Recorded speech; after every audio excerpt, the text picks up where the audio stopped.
विनंती करतो की आपण या ठिकाणी आपलं मनोगत व्यक्त करावं. एकदा ताईंसाठी जोरदार टाळ्या वाजवा.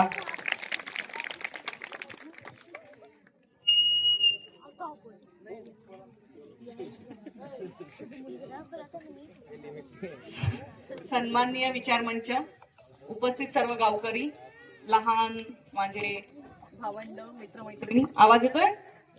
आणि सर्वांना महिला दिनाच्या सदिच्छा. महिला दिन खरं 2 दिवसापूर्वी झाला, पण त्याचा उत्सव अजूनही सुरू आहे.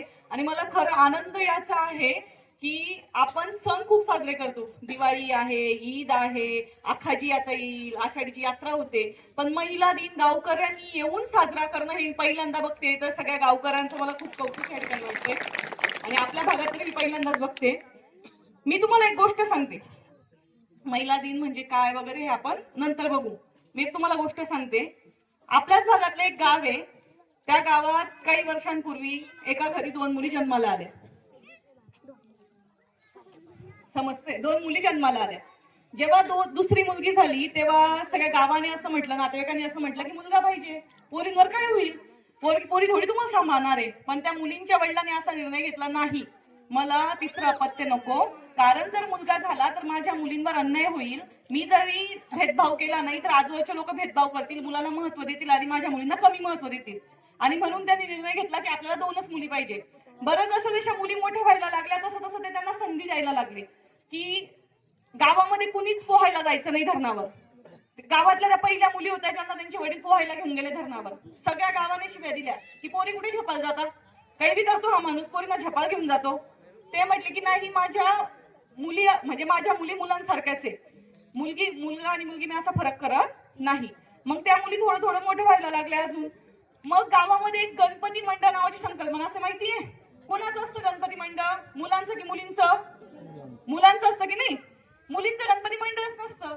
मग एक दिवस काय झालं की ज्या गल्लीत ती मुलगी राहायची त्या गल्लीमध्ये मागच्या 8-10 वर्षापासून एक गणपती मंडळ खूप छान चाललेलं होतं. स्पर्धा व्हायच्या, 8 दिवस खूप कार्यक्रम व्हायचे. त्या मुलीला खूप छान वाटायचं की लहानपणापासून ती गणपती मंडळाच्या कार्यक्रमांना जाते. आणि एका वर्षी त्या गल्लीतल्या मुलांनी अचानक ठरवलं, तिचे दादा भाऊ होते मोठे, की आम्ही ह्या वर्षी गणपती बसवणार नाही, आम्हाला काही वेळ नाहीये. मग ती मुलगी, तिला दुःख झालं की अरे यार, आता पुढचे 10 दिवस मी किती विचार केला होता की गणपती बसवू, संगीत खुर्ची घेऊ, वक्तृत्वाची स्पर्धा घेऊ, डान्सची स्पर्धेत भाग घेऊ, मग आता काय करायचं? मग ती तिच्या वडिलांकडे गेली की पप्पा, आता हे तर गणपती बसवत नाहीये, किती वाईट आहे, आता माझे दिवस कसे जातील पुढचे, असं तसं. पप्पा म्हटलं, मग त्यात इतकं काय, तू बसव गणपती.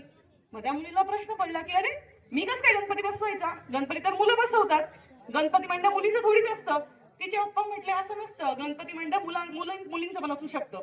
मग त्या मुलीने काय केलं, आजूबाजूच्या 8-10 मुली गोळा केल्या, लहान लहान 9वी-10वीच्या. ती तेव्हा 7वी-8वीला होती. तिच्या आसपासच्या वयाच्या मुली गोळा केल्या आणि सिद्धिविनायक मुलींचे मंडळ असं मंडळ स्थापन केलं.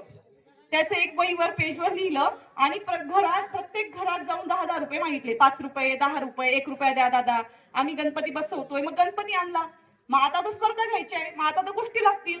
मग त्यांनी काय केलं, त्या मुली आणि त्या 8-10 मुली होत्या गावातल्या, ते गावातल्या बँडवाल्याकडे जायचे की बँडवाले दादा, आम्ही असं असं गणपती बसवतोय, आम्हाला तुमचा बँड द्या, आम्हाला तुमचं लाईट द्या.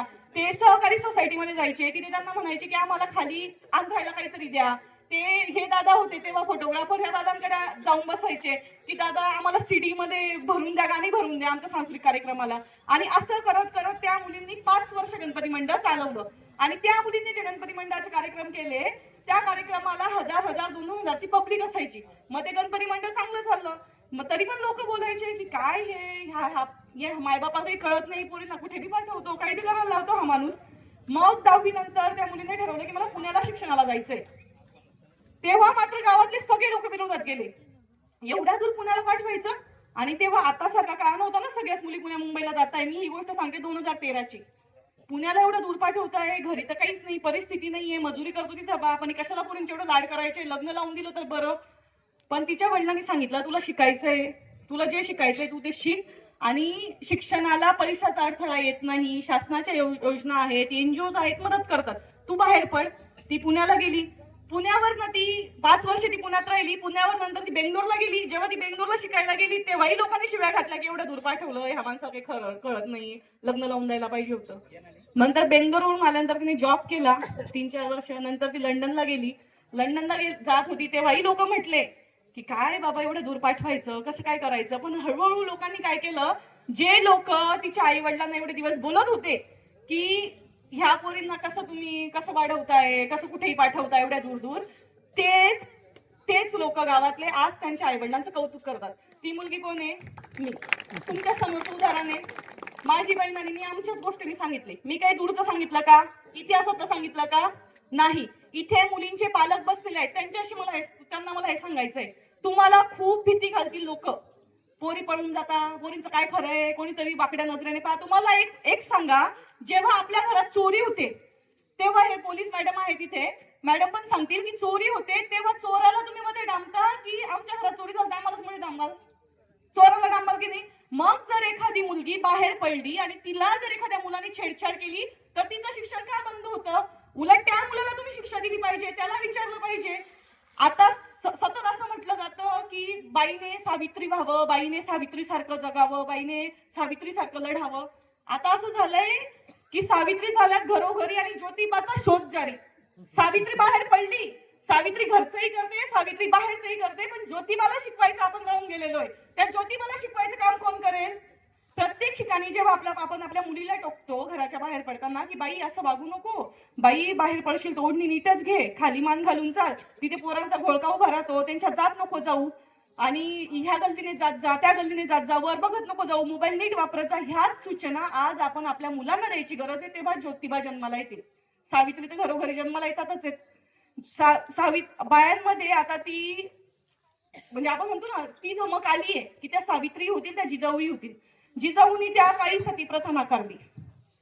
सावित्रीने त्या काळी ज्योतिबा फुलेंना अग्निडाग दिला.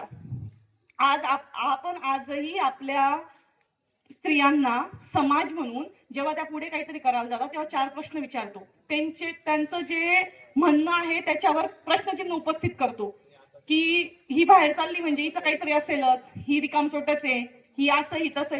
तर ह्या सगळ्याचा भाग आपल्याला व्हायचं नाही, एवढं आपण लक्षात ठेवू.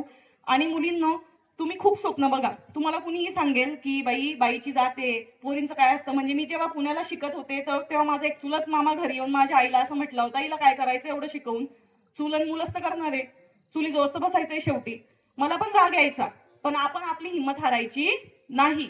जे लोक तुम्हाला असं म्हणतात ना, आता प्रश्न विचारतात ना की काय करणार आहे, सासूच्या घरी जायचंय, त्यांना याच्यातून उत्तर द्यायचं की फक्त सासूच्या घरी जाण्यासाठी जन्म झालेला नाही.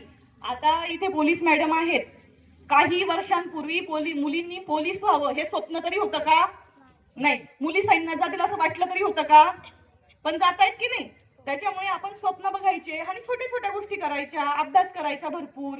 आणि तुम्हाला असं वाटलं की मला असं थोडंसं धोका वाटतोय, छान वाटत नाहीये, तर आपल्या मोठ्यांना सांगायचं, जवळपासच्या लोकांना, की मला जरा चांगलं वाटत नाहीये ह्या ठिकाणी. तुम्हाला असं कोणी त्रास देत असेल तर लगेच सांगायचं, घाबरून जायचं नाही.